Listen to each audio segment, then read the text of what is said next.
हरे कृष्णा। आप सभी भक्तों पर विष्णु भगवान और माता लक्ष्मी की कृपा सदा सर्वदा बनी रहे। इससे पहले की कथा सुनने के लिए, इतना सारा प्यार देने के लिए आप सभी का बहुत बहुत आभार। राधा रानी श्री कृष्ण भगवान आप सभी भक्तों की हर मनोकामना को पूर्ण करे। भक्तों, आज की महात्म्य कथा शुरू करने से पहले मैं आप सभी को वैशाख मास स्नान की महिमा की कथा सुनाने जा रही हूँ। जो भी भक्त इस कथा को श्रद्धा पूर्वक श्रवण करता है, उस भक्त की हर मनोकामना अवश्य ही पूर्ण हो जाती है।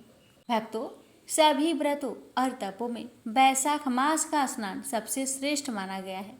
इस मास में सूर्योदय से पहले स्नान करने से अत्यंत पुण्य फल प्राप्त होता है। यह मास पुण्य, तप, दान और भक्ति के लिए स्वर्ग का द्वार खोलने वाला है। कथा इस प्रकार है। बहुत समय पहले की बात है। नैमिषारण्य में एक बार अनेक मुनि एकत्र होकर भगवान सूत जी से बोले, हे सूत जी, कृपा करके हमें बताइए कि कलयुग में कौन सा व्रत, तप या उपाय है जिससे मनुष्य अपने पापों से मुक्त हो जाए और परम गति को प्राप्त करे। सूत जी बोले, हे मुनिगण, आपने बहुत सुंदर प्रश्न किया है। सुनिए। स्वयं भगवान श्री कृष्ण ने धर्मराज युधिष्ठिर से कहा था कि हे धर्मराज, वैशाख मास में प्रातःकाल ब्रह्म मुहूर्त में उठकर पवित्र नदी, सरोवर या घर में ही शुद्ध जल से स्नान करने वाला व्यक्ति समस्त पापों से मुक्त हो जाता है। जो व्यक्ति पूरे वैशाख मास में सूर्योदय से पूर्व स्नान करता है, वह अनेक जन्मों के पापों से मुक्त हो जाता है। उसे हजारों अश्वमेध यज्ञों, वाजपेयी यज्ञों और तीर्थ यात्राओं के समान फल प्राप्त होता है। तो इस कथा को सूत जी ने सुनाई थी। कथा इस प्रकार है। प्राचीन काल में सुधर्मा नामक एक ब्राह्मण था। वह अत्यंत विद्वान था, परंतु भोग विलास में लिप्त होने के कारण उसने कभी कोई व्रत, दान या तप नहीं किया। जब उसकी मृत्यु हुई तो यमदूत उसे यमलोक ले गए। वहां चित्रगुप्त ने उसके पापों का लेखा दिखाया और कहा कि इसे नरक जाना होगा। उसी समय नारद मुनि वहां आए और बोले, यह ब्राह्मण यदि वैशाख मास में एक बार भी विधि पूर्वक प्रातःकाल स्नान कर लेता है और विष्णु भगवान का पूजन करता है तो इसके सारे पाप अवश्य ही नष्ट हो जाएंगे। यह सुनकर यमराज ने कहा, यदि किसी मनुष्य ने जीवन में एक बार भी श्रद्धा से वैशाख मास का स्नान कर लिया और भगवान विष्णु की पूजन कर लिया तो उसे नरक का भय नहीं होता। सूत जी कहते हैं, जो मनुष्य स्नान के बाद भगवान माधव की पूजा करता है, तुलसी जल अर्पित करता है, दान देता है और कथा श्रवण करता है, उसे अक्षय पुण्य की प्राप्ति होती है। भक्तों, वैशाख मास में यह काम जरूर करना चाहिए, जैसे प्रातःकाल स्नान करना, दान देना, जैसे जल, पंखा, छाता, वस्त्र, फल और घड़ा, तुलसी के जल से भगवान विष्णु को अर्घ्य देना, कथा और पुराणों का श्रवण करना, दीप दान करना, भूखों को अन्न जल देना। जो मनुष्य पूरे श्रद्धा से ये सब करता है, वह मृत्यु के पश्चात विष्णु लोक को जाता है, जहाँ उसे अप्सराएं, वैभव और मोक्ष की प्राप्ति होती है। प्रेम से बोलिए हरे कृष्णा। अब रसपान करते हैं आज की महात्म्य कथा। भगवान नारायण नर श्रेष्ठ, नर देवी सरस्वती तथा महर्षि वेद व्यास को नमस्कार करके भगवान की विजय कथा के परिपूर्ण इतिहास, पुराण आदि का पाठ करना चाहिए। सूत जी कहते हैं, राजा अम्बरीश ने परमेष्ठी ब्रह्मा के पुत्र देवऋषि नारद से पुण्यमयी वैशाख मास का महात्म्य इस प्रकार पूछा। ब्राह्मण, मैंने आपसे सभी महीनों का महात्म्य सुना। उस समय आपने ये कहा था कि सब महीनों में वैशाख मास श्रेष्ठ है, इसलिए यह बताने की कृपा करें कि वैशाख मास क्यों भगवान विष्णु को प्रिय है और उस समय कौन कौन से धर्म भगवान विष्णु के लिए प्रीति कारक है। नारद जी ने कहा, वैशाख मास को ब्रह्मा जी ने सब मासों में उत्तम सिद्ध किया है। वह माता की भांति सब जीवों को सदा अभीष्ट वस्तु प्रदान करने वाला है। धर्म, यज्ञ, क्रिया और तपस्या का सार है। संपूर्ण देवताओं द्वारा पूजित है, जिसे विद्याओं में वेद विद्या, मंत्रों में प्रणव, वृक्षों में कल्प वृक्ष, धेनुओं में कामधेनु, देवताओं में विष्णु, वर्णों में ब्राह्मण, प्रिय वस्तुओं में प्राण, नदियों में गंगा जी, तेजों में सूर्य, अस्त्र में, शस्त्रों में चक्र, धातुओं में स्वर्ण, वैष्णवों में शिव तथा रत्नों में कौस्तुभ मणि। उसी प्रकार धर्म के साधनभूत महीनों में वैशाख मास सबसे उत्तम है। संसार में इसके समान भगवान विष्णु को प्रसन्न करने वाला दूसरा कोई मास नहीं है। वैशाख मास में सूर्योदय से पहले स्नान करता है, उससे भगवान विष्णु निरंतर प्रीति करते हैं। पाप तभी तक गरजते हैं जब तक जीव वैशाख मास में प्रातःकाल जल में स्नान नहीं करता। राजन, वैशाख के महीने में सब तीर्थ आदि देवता तीर्थ के अतिरिक्त बाहर के जल में भी सदैव स्थिर रहते हैं। भगवान विष्णु की आज्ञा से मनुष्यों का कल्याण करने के लिए वे सूर्योदय से लेकर 6 दंड के भीतर तक वहां मौजूद रहते हैं। वैशाख के समान कोई मास नहीं, सतयुग के समान कोई युग नहीं, वेद के समान कोई शास्त्र नहीं और गंगा जी के समान कोई तीर्थ नहीं। जल के समान दान नहीं, खेती के समान धन नहीं और जीवन से बढ़कर कोई लाभ नहीं है। उपवास के समान कोई तप नहीं, दान से बढ़कर कोई सुख नहीं, दया के समान धर्म नहीं, धर्म के समान मित्र नहीं, सत्य के समान यश नहीं, आरोग्य के समान उन्नति नहीं, भगवान विष्णु से बढ़कर कोई रक्षक नहीं और वैशाख मास के समान संसार में कोई पवित्र मास नहीं है। ऐसा विद्वान पुरुषों का मत है। वैशाख श्रेष्ठ मास है और शेष साईं भगवान विष्णु को सदा प्रिय है।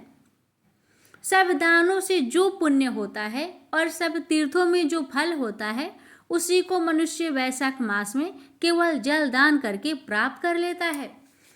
जो जल दान में असमर्थ है, ऐसे ऐश्वर्य की अभिलाषा रखने वाले पुरुष को उचित है कि वह दूसरों को प्रबोध करे, दूसरे को जल दान का महत्व समझाए।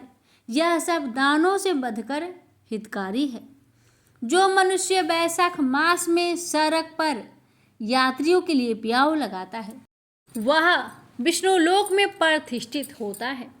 नृपश्रेष्ठ प्रपादन पौशाला यह प्याऊ देवताओं, पितरों तथा ऋषियों को अत्यंत प्रीति देने वाला है।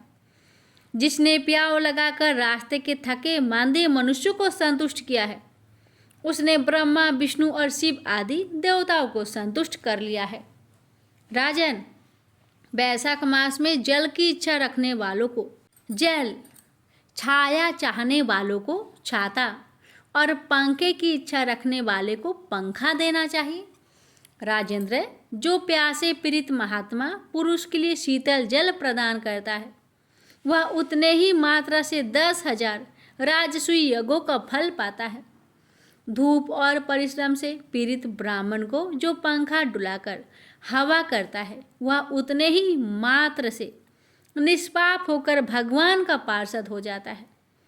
जो मार्ग से थके हुए श्रेष्ठ द्विजों को वस्त्रों से भी हवा करता है, वह उतने से ही मुक्त हो भगवान विष्णु का सायुज्य प्राप्त कर लेता है।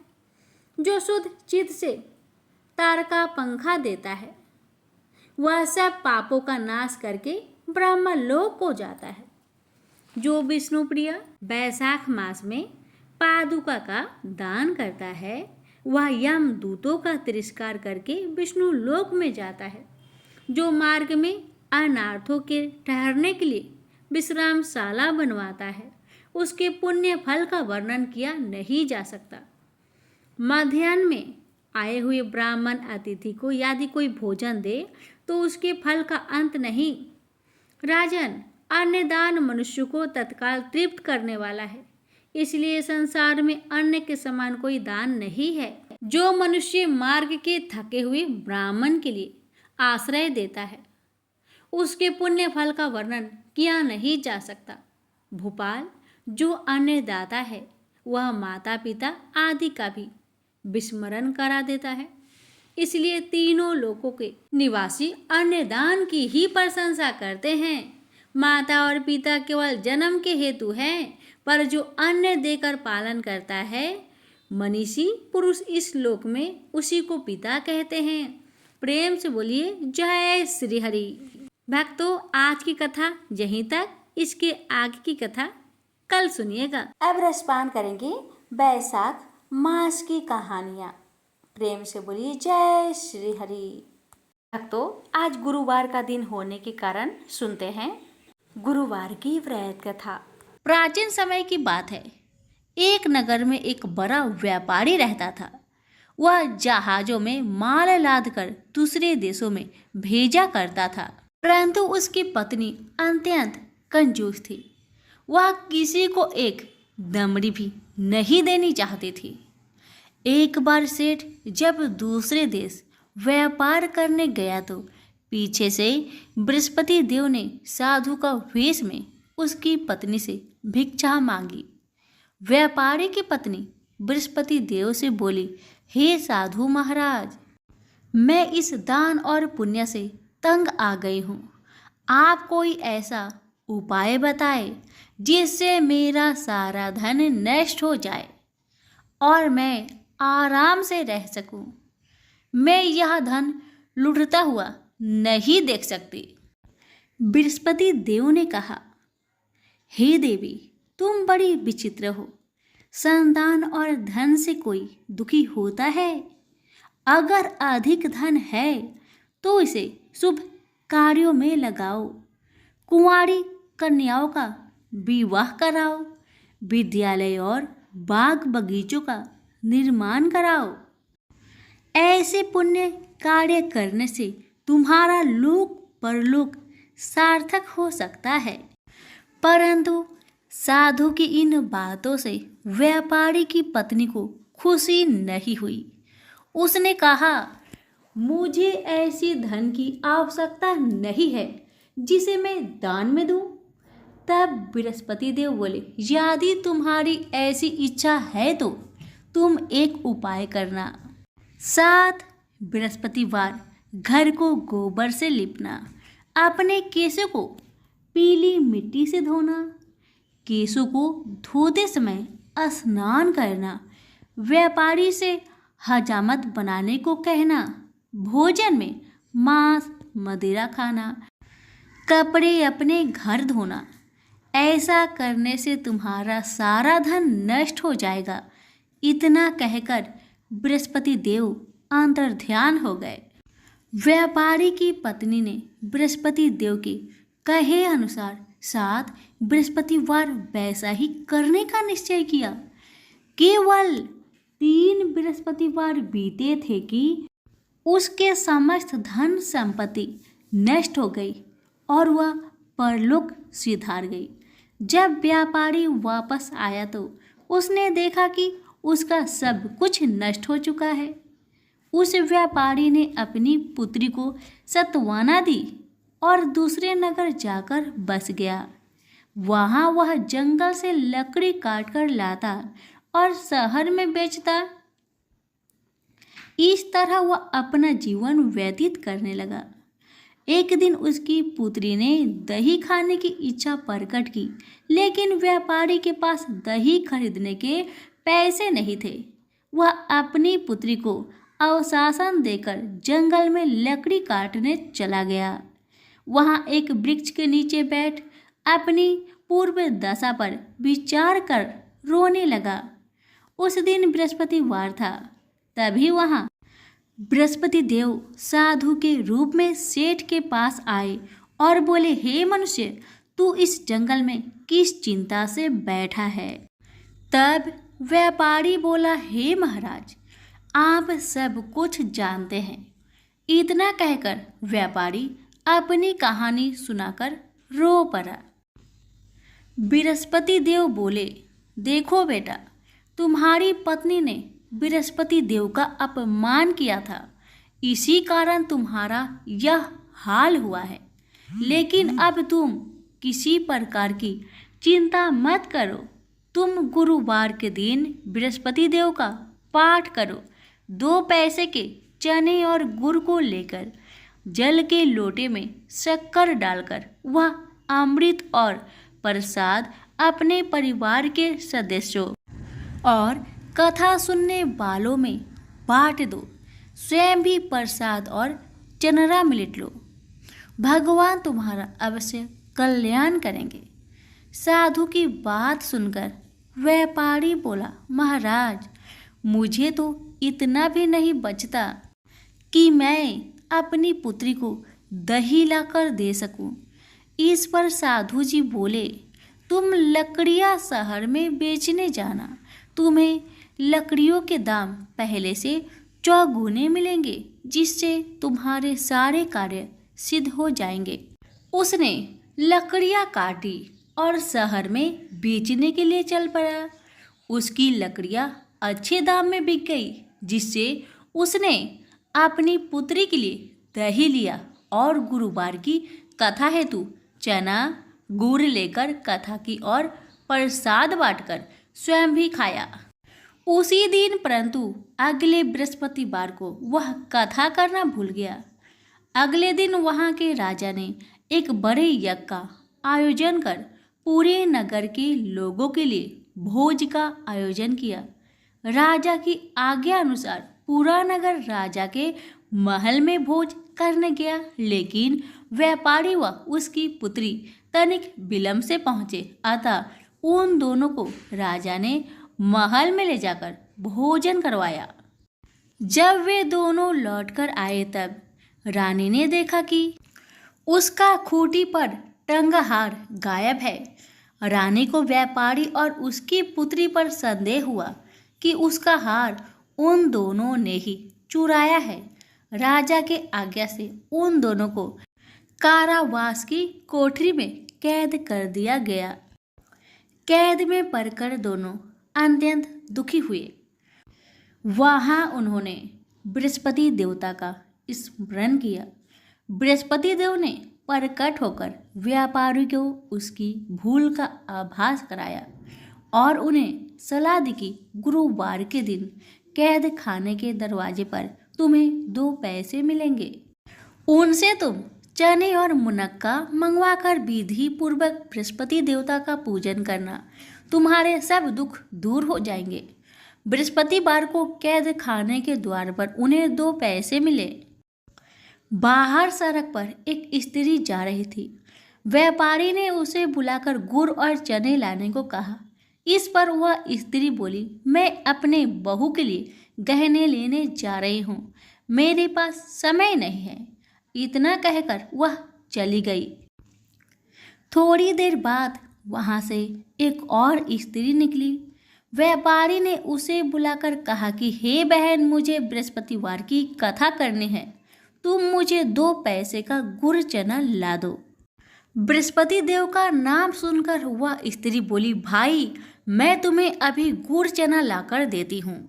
मेरा इकलौता पुत्र मर गया है, मैं उसके लिए कफन लेने जा रही थी, लेकिन मैं पहले तुम्हारा काम करूँगी, उसके बाद अपने पुत्र के लिए कफन लाऊंगी। वह स्त्री बाजार से व्यापारी के लिए गुड़ चना ले आई और स्वयं भी बृहस्पति देव की कथा सुनी। कथा के समाप्त होने पर वह स्त्री कफन लेकर घर गई। घर पर लोग उसके पुत्र की लाश को राम नाम सत्य है कहते हुए शमशान ले जाने की तैयारी कर रहे थे। स्त्री बोली, मुझे अपने लड़के का मुख देख लेने दो।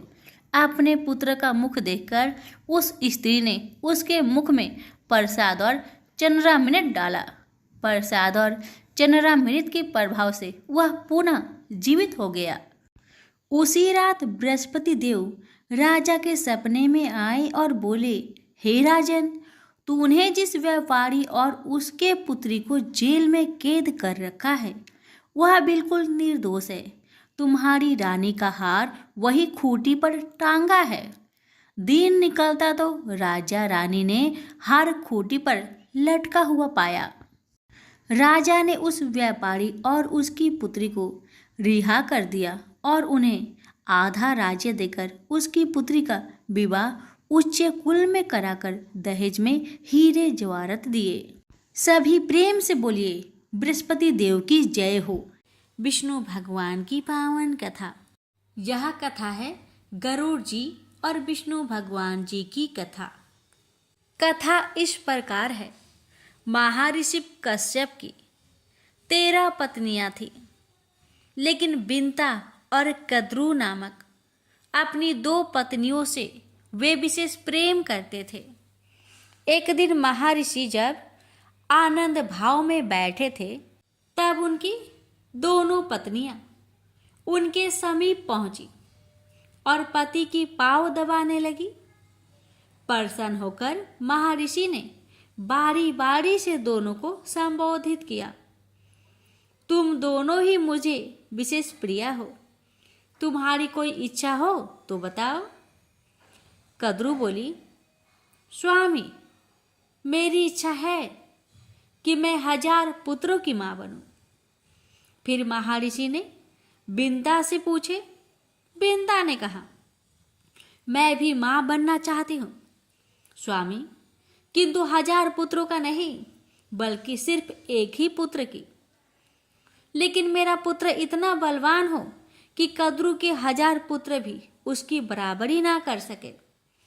महर्षि बोले, शीघ्र ही मैं यज्ञ करने जा रहा हूं। यज्ञ उपरांत तुम दोनों की मां बनने की इच्छाएं अवश्य पूरी होगी। महर्षि कश्यप ने यज्ञ किया। देवता और ऋषि मुनियों ने सहर्ष यज्ञ में हिस्सा लिया। यज्ञ संपूर्ण करके महर्षि कश्यप पुनः तपस्या करने चले गए। कुछ माह पश्चात बिंता ने 2 तथा कद्रू ने 1000 अंडे दिए। कुछ काल के पश्चात कद्रू ने अपने अंडे फोड़े तो उसमें से काले नागों के बच्चे निकल पड़े। कद्रू ने खुशी से चहकते हुए बिंता को पुकारा, बिंता, देखो तो मेरे अंडों से कितने प्यारे बच्चे बाहर निकले हैं। बिंता बोली, सचमुच बहुत खूबसूरत है कद्रू, बधाई हो बधाई। अब मैं भी अपने दोनों अंडों को फोड़कर देखती हूँ। यह कहकर बिंता अपने दोनों अंडों के पास गई। उसने एक अंडा फोड़ दिया, लेकिन अंडे के अंदर से एक बच्चे का आधा बना शरीर देखकर वह सहम गई। बोली, हे भगवान, जल्दबाजी में मैंने यह क्या कर डाला। यह बच्चा तो अभी अपूर्ण है। तभी फूटे हुए अंडे के बाहर से बालक बोल पड़ा, जल्दबाजी में अंडा फोड़कर तुमने बहुत बड़ा अपराध कर डाला है। फलस्वरूप तुम्हें कुछ समय तक दास्ता करनी होगी। बिंता बोली, अपराध तो मुझसे हो ही गया, लेकिन इसका निवारण कैसे होगा पुत्र। अपूर्ण बालक बोला, दूसरे अंडों को फोड़ने में जल्दबाजी मत करना। यदि तुमने ऐसा किया तो जीवन भर दास्ता से मुक्त नहीं हो पाओगी, क्योंकि उसी अंडे से पैदा होने वाला तुम्हारा पुत्र तुम्हें दास्ता से मुक्ति दिलाएगा। इतना कहकर अंडे से उत्पन्न अपूर्ण बालक आकाश में उड़ गया और बिंता दूसरे अंडे के पकने तक इंतजार करने लगी। समय पाकर अंडा फूटा। उसमें से एक महान तेजस्वी बालक उत्पन्न हुआ, जिसका नाम गरुड़ रखा गया। गरुड़ दिन प्रतिदिन बड़ा होने लगा और कद्रू के हजारों पुत्रों पर भारी पड़ने लगा। परिमाण स्वरूप बिंता और कद्रू के संबंध दिन प्रतिदिन कटु से कटुतर होते गए।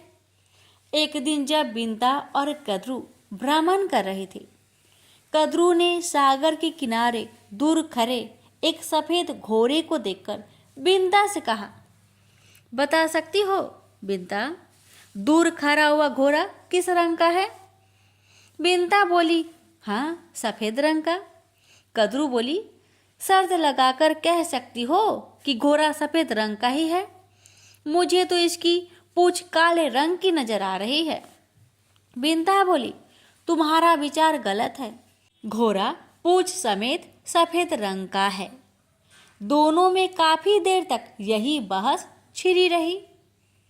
आखिर में कद्रू ने कहा, तो फिर हम दोनों में शर्त हो गई, कल घोड़े को चलकर देखते हैं। यदि वह संपूर्ण सफेद रंग का हुआ तो मैं हारी, और यदि उसकी पूंछ काली निकली तो मैं जीत जाऊंगी। उस हालत में जो भी हम दोनों में से जीतेगी, तो हारने वाली को जीतने वाले की दासी बनना पड़ेगा। बोलो, तुम्हें मंजूर है? बिंता बोली, हाँ, मुझे मंजूर है। रात को कद्रू ने अपने सर्प पुत्रों को बुलाकर कहा, आज रात को तुम सब उच्च श्रवा घोड़े की पूंछ में जाकर लिपट जाना, ताकि सुबह जब बिंता देखे तो उसे घोड़े का पूंछ काली नजर आए। योजनानुसार नाग उच्च श्रवा की पूंछ से जाकर लिपट गए। परिणाम स्वरूप सुबह जब कद्रू ने बिंता को घोड़े की पूंछ काले रंग की दिखाई तो वह हैरान रह गई। बोली, ऐसा कैसे हो गया? कल तो इसकी पूंछ बिल्कुल सफेद थी। कद्रू बोली, खूब तसल्ली से देख लो, घोड़े की पूंछ आरंभ से ही काली है। शर्त के मुताबिक तुम हार चुकी हो, इसलिए अब तुम्हें मेरी दासी बनकर रहना पड़ेगा। विवशता पूर्वक बिंता को कद्रू की दास्ता स्वीकार करनी पड़ी। माता को उदास देखकर गरुड़ ने पूछा, माँ, आप इतनी उदास क्यों रहती हो? बिंता ने अपनी शर्त हारकर दासी बनने की बात बताई तो गरुड़ ने पुनः पूछा, क्या ऐसा कोई उपाय नहीं है जिससे आप कद्रू की दास्ता से मुक्त हो जाएं? बिंता बोली, यह तो कद्रू से ही पूछना पड़ेगा। यदि वह प्रसन्न हो जाती है तो मुझे दास्ता से मुक्त कर देगी। गरुड़ अपनी माता बिंता को लेकर कद्रू के पास पहुंचा और कहा, क्या ऐसा कोई उपाय हो सकता है? आप मेरी माता को अपनी दास्ता से मुक्त कर दे। कद्रू बोली, हाँ, हो सकता है, बस शर्त है कि तुम मेरे पुत्र को अमृत लाकर दे दो। यह सुनकर गरुड़ सोच में पड़ गया। उसने अपनी माता से पूछा, माँ, अमृत कहाँ मिलेगा जिसे लाकर मैं तुम्हें दासी जीवन से मुक्त कर सकूं? बिंता ने कहा, बेटा, अमृत का पता तुम्हारे पिता बता सकते हैं, तुम उन्हीं के पास जाकर पूछो। गरुड़ महर्षि कश्यप के पास पहुंचे। कश्यप अपने पुत्र को देखकर बहुत प्रसन्न हुए। गरुड़ ने उनसे पूछा, पिताश्री, मैं अमृत लाकर अपनी माता को दास्ता से मुक्ति दिलाना चाहता हूँ। कृपया आप मुझे बताएं कि अमृत कहाँ मिलेगा। महर्षि बोले, पुत्र, देवराज इंद्र ने अमृत की सुरक्षा के लिए बहुत व्यापक प्रबंध कर रखा है। वहां तक पहुंचना बड़ी कठिन है।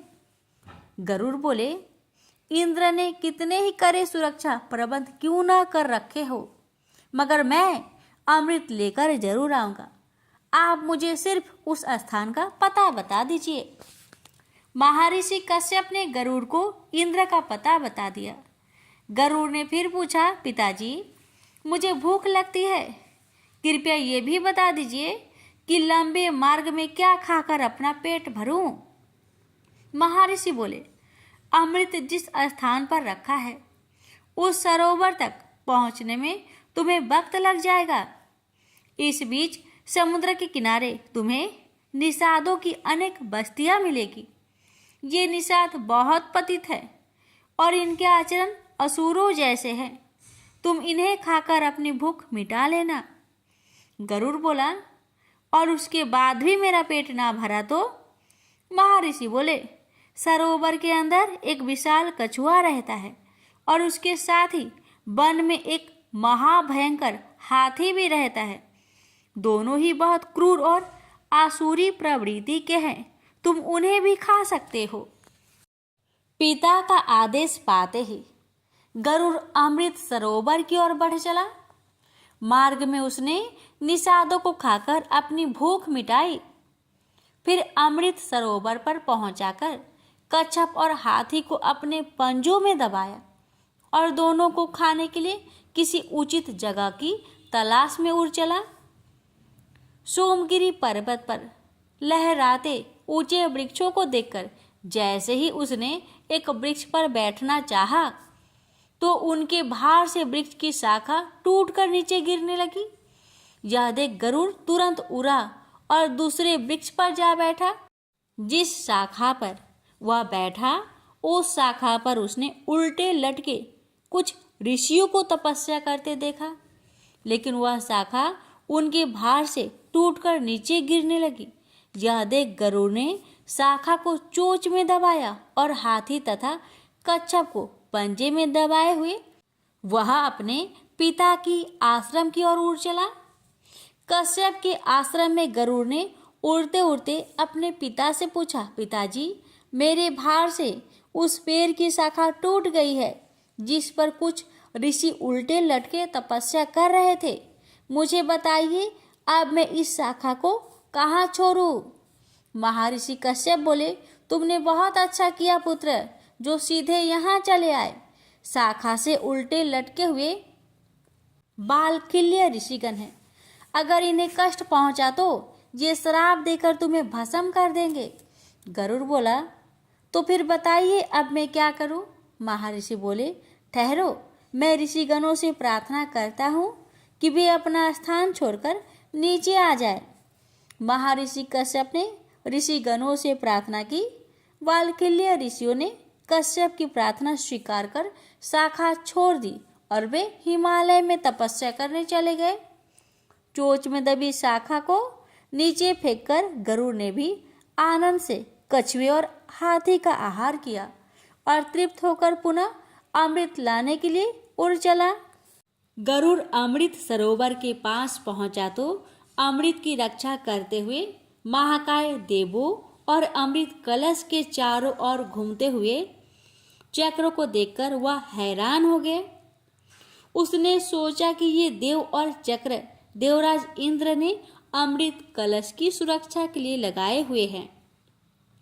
चक्र में फंसकर मेरे पंख कट सकते हैं, इसलिए मैं अत्यंत छोटा रूप धारण कर इसके मध्य में प्रवेश करूंगा।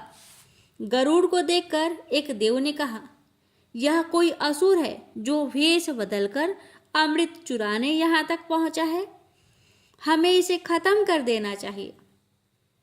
दोनों देव विद्युत गति से गरुड़ पर टूट पड़े, लेकिन गरुड़ ने अपने पैने पंजों और तीखे चोंच से उन्हें इतना घायल कर दिया कि शीघ्र ही वे दोनों बेहोश होकर गिर पड़े। गरुड़ ने अमृत कलश पंजों में दबाया और वापस उड़ चला।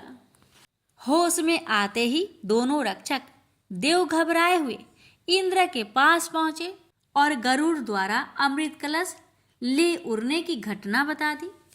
यह सुनकर इंद्र चकित होकर बोला, ऐसा कैसे हो गया? सरोवर में रहने वाले विशाल कच्छप और तट पर रहने वाले महाकाय हाथी का क्या हुआ? उन दोनों को भी उस विशाल गरुड़ ने अपना भोजन बना लिया। यह सुनकर इंद्र अपनी देव सेना की एक टुकड़ी के साथ वज्र उठाए इंद्रपुरी से निकला और गरुड़ की खोज में बढ़ चला। आकाश मार्ग में उड़ते हुए शीघ्र ही उसने गरुड़ को देख लिया और अपना वज्र चला दिया। इंद्र के वज्र का गरुड़ पर कोई असर ना हुआ। उसने डैनों से सिर्फ एक पंख वज्र से टकराकर नीचे आ गिरा। देव गरुड़ पर टूट पड़े, किंतु कुछ ही समय में गरुड़ उन्हें अपनी पैनी चोंच की मार से अधमरा कर दिया। यह देख इंद्र सोचने लगा, ये तो महान पराक्रमी है, मेरे वज्र का इस पर जरा भी असर नहीं हुआ, जबकि मेरे वज्र के प्रहार से पहाड़ तक टूटकर चूर्ण बन जाते हैं। यह सोचकर इंद्र ने गरुड़ से कहा, पक्षीराज, मैं तुम्हारी वीरता से बहुत प्रभावित हुआ हूँ। इस अमृत कलश को मुझे सौंप दो और बदले में जो भी वर मांगना चाहते हो मांग लो। गरुड़ बोला, यह अमृत मैं अपने लिए नहीं, अपनी माता को दास्ता से मुक्त कराने के लिए नाग माता को देने के लिए ले जा रहा हूँ, इसलिए यह कलश मैं तुम्हें नहीं दूंगा। इंद्र बोला, ठीक है, इस समय तुम कलश लेकर नाग माता को सौंप दो, किंतु उन्हें इसे प्रयोग मत करने देना। उचित मौका देखकर मैं वहां से यह कलश गायब कर दूंगा। गरुड़ बोला, अगर मैं तुम्हारी बात को मान लूं तो बदले में मुझे क्या मिलेगा? भरपेट भोजन। तब मैं तुम्हें इन्हीं नागों को खाने की इजाजत दे दूंगा। गरुड़ बोले, यही तो मैं चाहता हूँ। नाग मेरी स्वादिष्ट भोजन है, किंतु एक ही पिता की संतान होने के कारण मैं इन्हें खाते हुए हिचकिचाता हूँ। अब मेरी हिचक दूर हो गई। अब मैं आपके कथा अनुसार ही कार्य करूँगा। यह कहकर गरुड़ अमृत कलश लेकर कद्रु के पास पहुँचे और बोला, माते, अपनी प्रतिज्ञा के अनुसार मैं अमृत कलश ले आया हूँ। अब आप अपने वचन से मेरी माता को मुक्त कर दे। कद्रु ने उसी क्षण बिंता को वचन मुक्त कर दिया और अगली सुबह अमृत नागों को पिलाने का निश्चय कर वहां से चली गई। रात को उचित मौका देखकर इंद्र ने अमृत कलश उठा लिया और पुनः उसी स्थान पर पहुंचा दिया। दूसरे दिन सुबह नाग जब वहां पहुंचे तो अमृत कलश गायब देखकर दुखी हुए। उन्होंने उस कुसा को ही जिस पर अमृत कलश रखा था चाटना आरंभ कर दिया, जिसके कारण उनकी जीभ 2 हिस्सों में फट गई। गरुड़ की मात्र भक्ति से प्रसन्न होकर भगवान विष्णु गरुड़ के सम्मुख प्रकट हो गए और बोले, मैं तुम्हारी मात्र भक्ति देखकर बहुत प्रसन्न हूँ। पक्षीराज, मैं चाहता हूँ कि आपसे तुम मेरे वाहन के रूप में मेरे साथ रहो। गरुड़ बोला, मैं बहुत भाग्यशाली हूँ प्रभु, जो स्वयं आपने मुझे अपना वाहन बनाना स्वीकार किया। आज से मैं हर क्षण आपकी सेवा में रहूंगा और आपको छोड़कर कभी नहीं जाऊंगा। इस तरह उसी दिन से पक्षीराज गरुड़ भगवान विष्णु के वाहन के रूप में प्रयुक्त होने लगे। गरुड़ के भगवान विष्णु की सेवा में जाते ही देवता भयमुक्त हो गए। प्रेम से बोलिए जय श्री हरि। आजामिल एक सदाचारी ब्राह्मण था। वह कन्याकुब्ज प्रदेश में रहता था। प्रारंभिक जीवन वह बहुत ही सदाचारी तथा ब्राह्मणोचित कर्म करने वाला था। दुर्योग से एक बार वह किसी दासी के प्रेम में पड़ गया और उसे अपनी पत्नी बनाकर रहने लगा। उसकी कुसंगति के कारण उसके विचार दूषित हो गए और दुष्कर्मों से वह अपनी जीविका चलाने लगा। वह लूटपाट तथा हत्या जैसे बुरे कर्मों में हमेशा लगा रहता था। दासी से इसके 10 पुत्र थे। उनमें से सबसे छोटे पुत्र से उसे बड़ा मोह था। उसका नाम उसने नारायण रखा था। अक्सर वह उसे हमेशा नारायण नारायण कहकर पुकारता था। उसके अन्य बेटा उसकी कोई परवाह नहीं करते थे तथा वे भी उसी की तरह दुष्ट कर्मों में लगे रहते थे। पत्नी भी नीच संस्कारों की थी, अतः वो भी कभी आजमील को मना नहीं करती थी कि बुरे और निंदित कर्म मत करो।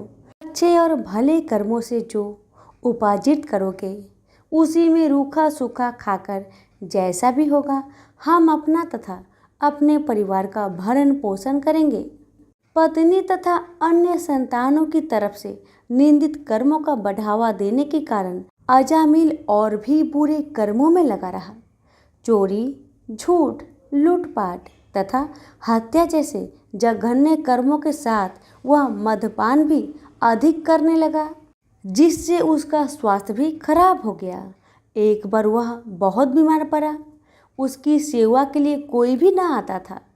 अब उसे पता लगा कि जिनके भरण पोषण के लिए वह निंदित कर्म करता रहा, वही लोग अब उसे पूछते तक नहीं। बीमारी के कारण वह आसक्त होकर खाट पर ही पड़ा रहता था। उसमें स्वयं उठने बैठने तथा चलने फिरने की शक्ति भी नहीं रही। छोटा बेटा नारायण ही उसकी पुकार सुनकर उसके पास आता और उसकी बात सुनता था। इसलिए वह हमेशा उसको ही नारायण नाम लेकर पुकारता था। उसको असाध्य रोग हो गया था। एक दिन उसे जब आभास हुआ कि अब वह नहीं बचेगा और उसका प्रांत हो जाएगा, तो व्याकुल होकर वह अपने छोटे पुत्र को नारायण नारायण कहकर पुकारने लगा। जब तक नारायण उसके पास नहीं पहुंचा, उसने नारायण नारायण की रट लगाई रखी। जब उसके पास आया तो जीवन से निराश विहल हो उसका हाथ पकड़कर कहा, नारायण नारायण तू आ गया है। इतना कहते ही उसका प्रांत हो गया। शरीरांत होने पर उसके जीव को लेने के लिए यमदूत आ पहुंचे और वे अजामिल के जीवन को लेकर यमलोक चले जाए। इससे पहले ही बैकुंठ से विष्णु के दूत आ गए और उन्होंने यमदूत से कहा, अजामिल के जीव को तुम लोग नरक में नहीं ले जा सकते। मरते समय इसने कई बार विष्णु को नारायण नारायण कहकर पुकारा था, अतः अब यह जीव स्वर्ग का अधिकारी है। यमदूत हंसकर बोले, इसके सारे जीवन का लेखा जोखा चित्रगुप्त की ही बही में लिखा है। उसके अनुसार यह पूरे जीवन में हमेशा निंदित और पाप कर्म में लिप्त रहा। तुम जो नारायण की बात करते हो, यह नारायण के रूप में विष्णु भगवान को नहीं पुकार रहा था। ये तो अपने छोटे बेटे को उसका नाम लेकर पुकार रहा था। विष्णु दूतों ने कहा, प्रारंभिक जीवन में यह सत्कर्मी था। एक स्त्री की कुसंगति में पड़कर इसने पाप कर्म किए हैं। इस सब के बाद बेटे के नाम के बहाने ही सही ये हमेशा नारायण नारायण कहता रहता था और अंत समय तो इसने नारायण नारायण कहते हुए अपने प्राण त्यागे हैं। इसलिए यह जीव इतने पुण्य से ही स्वर्ग का अधिकारी है। इसको हम स्वर्ग ले जाएंगे। इस प्रकार अजामिल नारायण के नाम की महिमा से स्वर्ग का अधिकारी बना। तो प्रेम से बोलिए, लक्ष्मी नारायण की जय।